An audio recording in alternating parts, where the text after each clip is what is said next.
I guess I'd love to actually just ladder off of that and just imagine some scenarios and just get all of your perspective on if this changes the calculus, in particular of this question of the coexistence and or integration between the stablecoin world and the central bank digital currency world. So, one scenario, which I think is not an unreasonable scenario, is that over the next 2 to 3 years, there's hyper growth in stablecoin usage, and it goes from tens of billions of stablecoins into the hundreds of millions, or maybe a trillion plus or more, and then all of a sudden it's as getting to a level which resembles the distribution of cash. And there are scenarios obviously where large scale internet firms are deploying this, and obviously there are large scale internet firms deploying this, but that a broad range of internet companies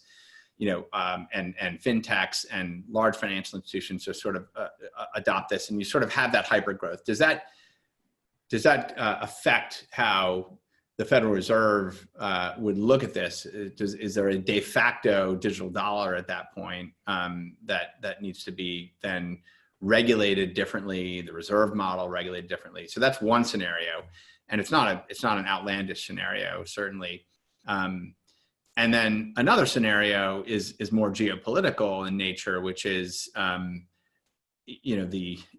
say the digital yuan is sort of free floating and made widely available on the internet, and countries, businesses, individuals that are transacting with China, which is probably in the next 5 years the largest economy in the world, it becomes a sort of over the top, I like to say, kind of currency system. And does that change the calculus of how CBDC, at least from the United States perspective, and private sector stablecoins would work together? Anyone want to take the bait on that one? I'll say something really quick, which is, we started working on CBDC in around 2016. That's when we first hired. We hired our first person from the Bank of England. Absolutely. And at that point, I think we were hoping things would move quickly, and they were moving very slowly.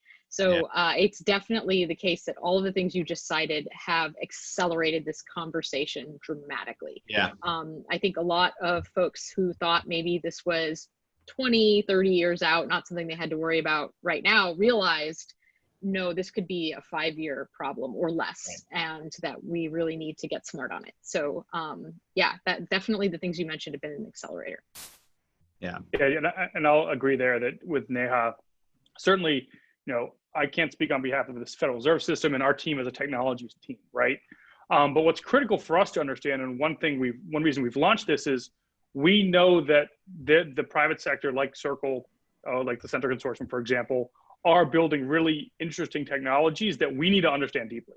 And so regardless if they go to a certain asset threshold that becomes systemically important, and you saw a little bit of that with China, right? The public statements by the People's Bank of China, one of the leading reasons to use the DCEP program was because of systemic risk of Alipay and WeChat, right? They thought that there was systemic risk in those two companies. Yep.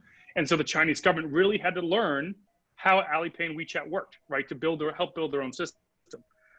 One thing our team does is we're building our own internal testing environment to put technology like Center's USDC technology or the Libra technology through a comprehensive testing environment to understand what kind of at least technology stresses that would put on themselves internally if they got to a scale of $1. Because we think that you have to understand the underlying technology if that does happen, and what kind of systemic risk that would pose, at least from a technology standpoint. Yeah. Yeah, I would just add that there's clearly growing demand for stablecoins, and I think as stablecoins grow, they present this kind of live ecosystem to observe what developers are building and how consumers and businesses are interacting with these cryptographic bear assets. So I think as the stablecoin ecosystem matures, we can start to see what features and what infrastructure emerges, and if it's addressing use cases that central banks, might be looking for CBDC, and if there should be, different properties or different designs of digital currency to be able to do that in a safe and secure way.